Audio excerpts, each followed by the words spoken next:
Welcome to வேந்தே kitchen. இன்றைக்கி நாம் வீட்டிலையே எல்லாருக்கும் பிடிச்சமான ரவா லட்டு அதை எப்படி ஈஸியான முறையிலே டேஸ்டியாக செய்கிறதுன்னு பார்க்க போகிறோம். வாங்க அதை எப்படி செய்கிறதுன்னு பார்க்கலாம். ரவா லட்டு செய்கிறதுக்கு முதல்ல நம்ம ஒரு கடாய் எடுத்து வச்சுருக்கு. அந்த கடாய் கொஞ்சம் ஸ்டவ் ஆன் பண்ணிவிட்டு அதில் ஒரு 3 ஸ்பூன் அளவுக்கு நம்ம நெய் விட்டுக்கணும். நிறைய கொஞ்சம் 3 ஸ்பூன் அளவுக்கு நெய் விட்டுக்கோங்க. நெய் விட்டுட்டு அதில் நாம் முந்திரி திராட்சை எல்லாம் வறுத்து எடுத்துக்கணும் ஃபஸ்ட்டில்.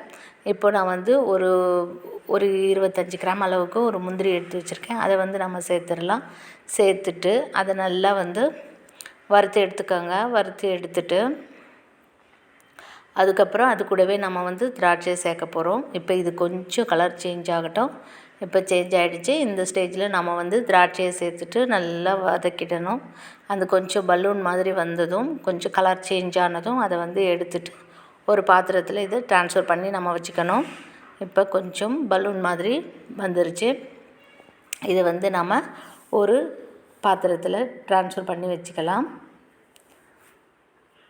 இப்போ இந்த பாத்திரத்தில் எடுத்து வச்சுட்டு அந்த நெய்யிலேயே நம்ம ரவையை சேர்த்து வறுக்கணும். இப்போ நான் 1 கப் அளவுக்கு ரவை எடுத்திருக்கேன்.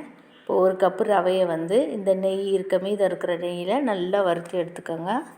நல்லா வறுத்துட்டு அதாவது வாசம் வர வரைக்கும் நல்லா வறுக்கணும். அந்த பச்சை ஸ்மெல் போயிட்டு நல்லா ஒரு வாசம் வரும். அந்த அளவுக்கு நம்ம வறுத்து எடுத்துக்கோங்க. நல்லா வறுத்தாச்சு. இப்போ நல்லா வறுபட்டதும் நம்ம வறுத்து வச்சுருக்க முந்திரி திராட்சை இதையும் சேர்த்து அதில் நல்லா மிக்ஸ் பண்ணிவிடுங்க. நல்லா மிக்ஸ் பண்ணிவிட்டு நல்லா மிக்ஸ் பண்ணி எடுத்துடணும். மிக்ஸ் பண்ணிவிட்டு அதை ஒரு பாத்திரத்தில் ட்ரான்ஸ்ஃபர் பண்ணி வச்சுக்கணும். ட்ரான்ஸ்ஃபர் பண்ணி வச்சிடலாம். இப்போ ரெடி ஆகிடுச்சு. இதை வேறு ஒரு பாத்திரத்துக்கு ஒரு தட்டில் நம்ம ட்ரான்ஸ்ஃபர் பண்ணி வச்சுட்டு இதே பாத்திரத்தில் நம்ம சர்க்கரை பாகு எடுக்க போகிறோம். இப்போ இதை எடுத்து வச்சிடலாம். எடுத்து வச்சாச்சு. அதே பாத்திரத்தில் இப்போ நாம் 1 கப் அளவுக்கு ரவை எடுத்துருக்கோம். அதுக்கு 1/4 கப் அளவுக்கு சர்க்கரை, அதோட 1/2 கப் அளவுக்கு தண்ணி சேர்த்துட்டு நல்லா கொதிக்க விடணும். நல்லா கொதிச்சதும் நல்லா கொதிச்சு ஒரு கம்பி பதம் முழுசாக வரக்கூடாது. ஒரு கம்பி பதம் விட்டு விட்டு வர மாதிரி இருக்கணும். அந்த மாதிரி இருக்கிற ஸ்டேஜில் நம்ம ரவையை சேர்த்து கிளறணும். இப்போ இது நல்லா சர்க்கரையும் தண்ணியும் நல்லா ஒன்றா மிக்ஸ் ஆகிட்டு நல்லா கொதித்து வரட்டும். நல்லா கொதித்து வந்ததும் நம்ம அதுக்கப்புறம் அது கூட ஒரு 3 ஏலக்காய் நான் தட்டி வச்சுருக்கேன். அந்த 3 ஏலக்காவை இதில் சேர்த்துட்டு நல்லா கொதிக்க விடணும். நல்லா கொதித்தா அந்த ஃப்ளேவர் கொஞ்சம் இறங்கிடும். அதுக்கப்புறமா நம்ம கம்பி பதம் வர வரைக்கும் செக் பண்ணி பார்த்துக்கலாம். இப்போ பாகு எந்த ஸ்டேஜில் இருக்குதுன்னு பார்க்கணும். நல்லா கொதித்து வந்துருச்சு. இப்போ லைட்டாக நமக்கு கையில் கொஞ்சம் பிசு பிசு தன்மையோட கொஞ்சம் விட்டு விட்டு வரணும். விட்டு விட்டு வர மாதிரி இருந்தால் நமக்கு பாகு ரெடி ஆகிடுச்சின்னு அர்த்தம்.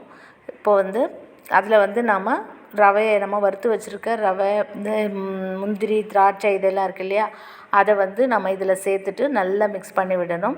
நல்லா கொஞ்ச நேரம் மிக்ஸ் பண்ணிவிடுங்க. இப்போ இதை கொட்டிடலாம். இதில் சேர்த்துட்டு இதை நல்லா சேர்த்துட்டு நல்லா மிக்ஸ் பண்ணி விட்டுடணும்.